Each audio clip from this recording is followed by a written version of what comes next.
You can know what you're supposed to be doing in the gym, you can know what you're supposed to be eating, but if you don't create the environment, i.e. set up your schedule in your life and the other factors surrounding that to be able to enable you to be able to do those things, it does you little good to know what to do if you're not doing it. Knowledge without application is a waste of time.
Hello, Aaron Kubitz, personal trainer at Functional Aesthetics EC, helping average guys perform better inside and outside the gym.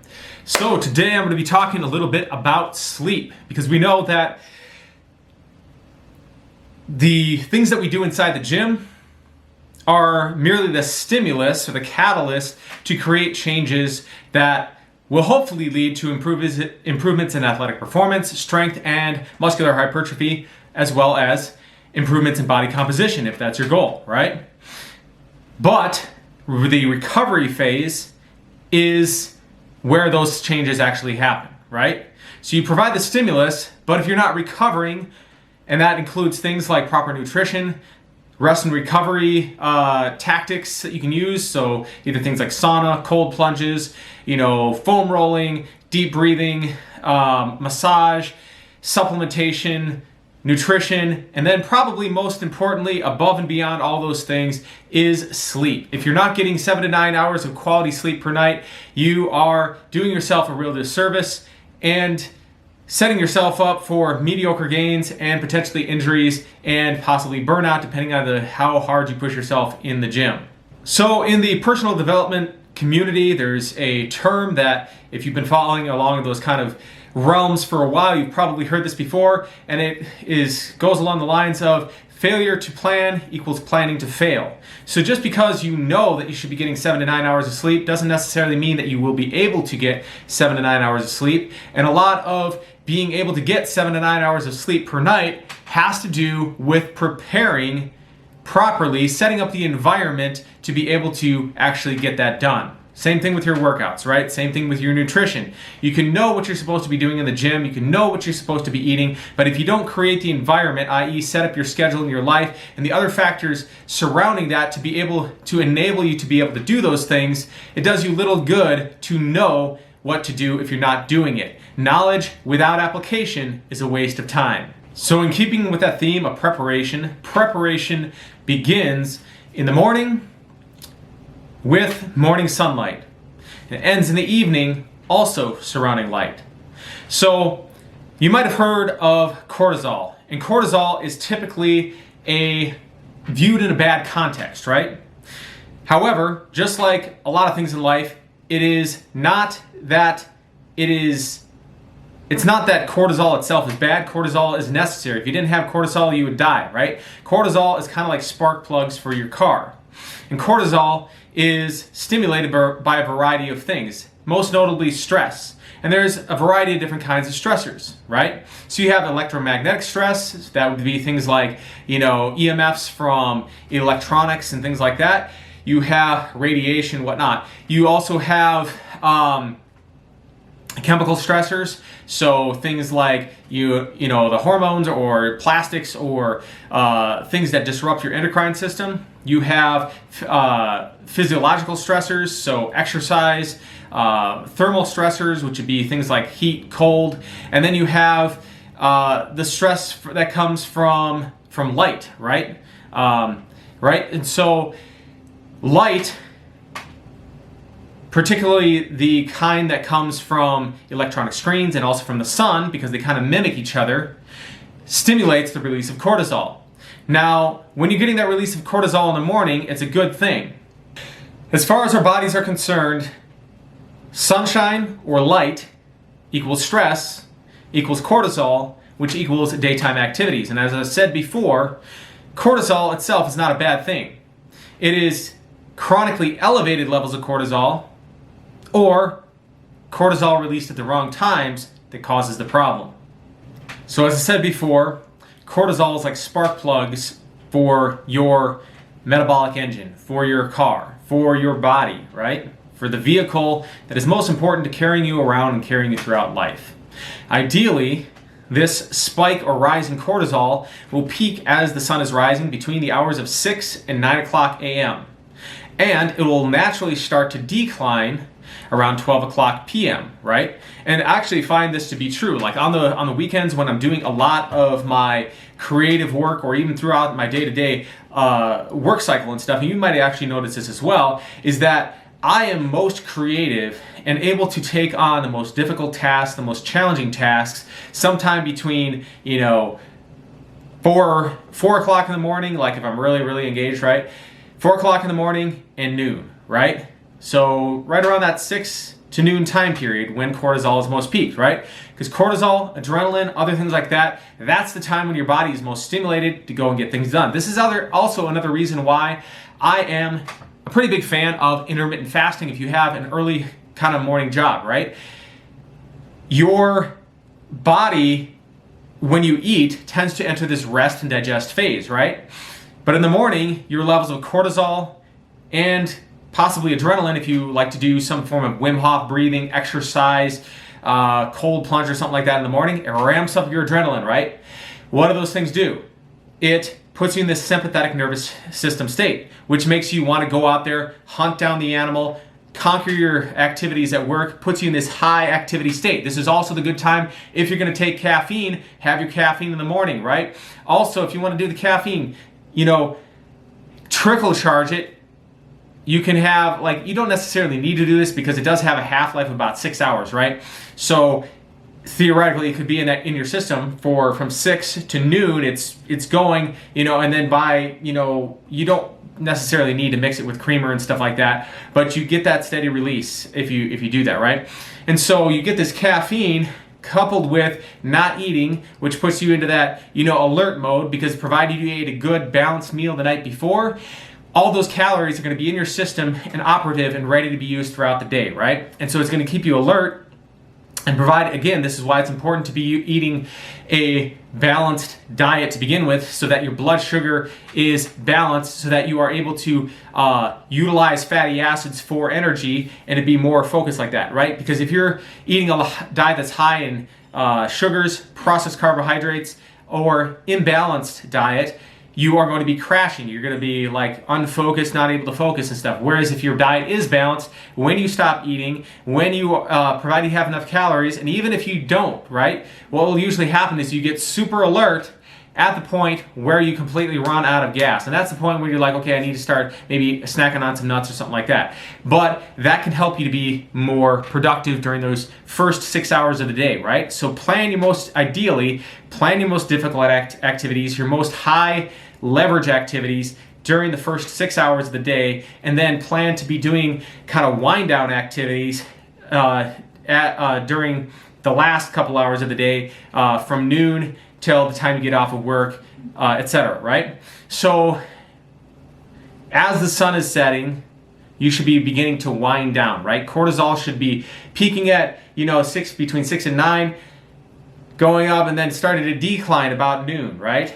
and then you'd be getting less cortisol in your bloodstream as you're getting into the evening hours, as the sun is setting. And again, this is why you don't want to be getting bright lights and stimulants and stuff like that later on in the evening hours, because then it tells your body, hey, it's morning time again, time to get up and do daytime activities again. More stress, more cortisol, more adrenaline, right? And so it puts your body back into that sympathetic nervous system state, which we don't want, because it's like burning the candle at both ends, right? You want to have a time when you are active, when you're getting out there doing stuff, but you want to also have a time when you're repairing yourself. It's like that yin yang, sunrise, sunset, summer, winter, activity, rest, exercise, eat food, digest, rest. Always that balance in between nature. When you don't have the balance and you start trying to do, like if you're resting all the time, you atrophy, right? If you're eating all the time, you get fat. If you are not eating all the time, you waste away and become, sick and unhealthy, right? If you're exercising, at extreme levels all the time, you break down as well. So you have to have that balance between the stimulus and the repair phase. So if we're in sync with the natural rhythms, i.e. the circadian rhythm, right?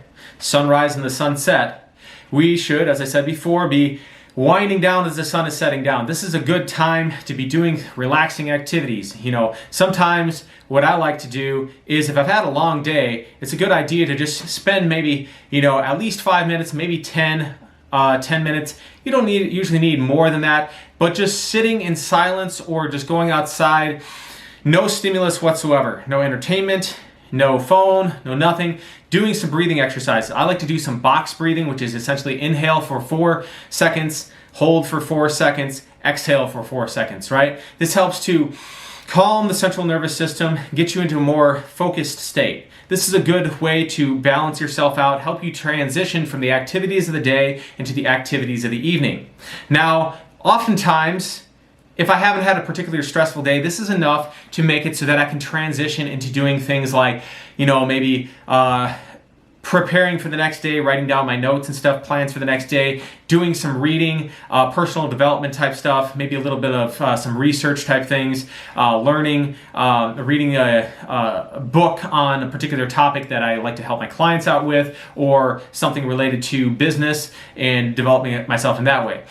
Other times, if I had a particular stressful day, after I do this wind down phase or whatever, I will either, depending on the state that my body is in, if I haven't had an opportunity to get much exercise in earlier in the day, I might go out for a walk, do some Tai Chi, do some yoga, something like that is more rhythmic, using the body, right? Another thing that I might do is sit down and watch a little bit of Netflix, right? But I want to do this early on, and usually about 10 minutes, maybe 20 minutes tops is about enough time for me to regulate myself, get myself in a more calm state, and then I can transition to start doing those reading activities and more relaxing activities. So these are just examples of things that I like to do to be able to wind down. In the past, in my 20s, when I was working multiple different jobs, oftentimes I would get home in the evening hours. I would be working till 9 o'clock at night, and then because I had a pretty physical job, I'd be pretty ramped up, and it would be hard for me to fall asleep before maybe 11 or 12 at night, and then I had to get up at 5 o'clock in the evening. Many times my adrenaline and my cortisol was so jacked up from all the activities I was doing throughout the day that I had a hard time being able to read books. I actually, over the past year, have been able to actually read better than I ever have in the past, simply because I haven't been so jacked up from working late into the evening. All I could do in the past was flip on some Netflix or something like that and try to wind down doing that, eat food, and then many times I was eating too late at night, and I was also watching TV and stuff. And so now, as I've been able to actually implement this strategy, I've actually been able to read more and get more good quality education in the evening, rather than flipping on the TV and just zoning out to that, because that is all I'm able to do. So if you've been able to do this, ideally you should be in bed by 10 o'clock p.m. falling asleep at that time, right? And the reason for this is because the best sleep you get is before midnight. So you have a couple stages that your body goes through in its repair cycle. You have the physiological repair process, or the physical repair processes, which happen between the hours of 10 o'clock p.m. and 2 o'clock a.m. This is when your body is, repairing, you're elevating levels of, actually, if I back up a little bit here, when you're winding down, starting from noon onward, right, as you're starting to, cortisol is starting to decrease, you're also starting to have increases in melatonin and also growth factors. Now, your growth factors tend to be peaking around that 2 o'clock in the morning to maybe 1, 2 o'clock in the morning or something like that. That's when you're getting more human growth hormone, those kind of things, right? And so melatonin is increasing, human growth hormone is increasing. This is when you're repairing like the damage from your physical exercise, your musculoskeletal stuff, right? And then from 2 o'clock a.m. to the time that you wake up, that is the time when your body is doing the psychogenic repair things. So your immune system and repairing your brain, right? And so if you find yourself waking up at like midnight or 2 o'clock in the morning, you're playing video games or whatever the case may be at these times of day, or you have dysregulated blood sugar or too much stress from the evening before, oftentimes if somebody has their blood sugar is off, they'll end up waking up in the middle of the night or early in the morning, and that can cause them to disrupt the repair of their brain. So super, super, super important that you are getting all these cycles in so you can not only repair the physical damage, but also your immune system can get rejuvenated, right? You can also repair the damage that is happening to your brain throughout the day so that you can enter the next day feeling sharp and focused. Another thing is that you may not be aware of that I actually found out about, I believe, the last couple of years ago. I was listening to a podcast, I think it was a Huberman Lab podcast or something like that, and he's talking about how these white, when you get that dirt in your eyes in the morning or whatever, that's actually dead white blood cells that are, being extracted and stuff like that. So super, super important for the repair of your immune system and your mental health that you are allowing your body to hit that psychogenic repair phase at the 2 o'clock in the morning, meaning that you have to be in bed by 10 o'clock at night so you can go through that full cycle and hopefully wake up refreshed and ready to meet the day. So in sum, it's going to help you to reduce, to improve your recovery from exercise, also reduce the risk of injuries, help you recover more faster from injuries if you do get those injuries, and then also help you to be sharp and on point throughout the rest of the day. So another negative side effect of a disrupted sleep-wake cycle is the potential for adrenal fatigue. So our adrenal glands sit on top of our kidneys and they produce glucocorticoid hormones, of which cortisol is included, right? So if you have this disrupted sleep-wake cycle, your body is producing cortisol too much. And this can lead to the adrenal glands becoming fatigued from being stimulated too much. This adrenal fatigue can manifest in the forms of headaches, chronic fatigue, increased incidence of viral infections, and bacterial infections. Okay, so to wrap up this video, I want to talk a little bit about some stimulants. Stimulants that can increase or trigger the release of cortisol. So the most common stimulants that release cortisol would be caffeine, sugar, and tobacco. Today I'm only going to be, for the sake of time, I'm only going to be talking about caffeine.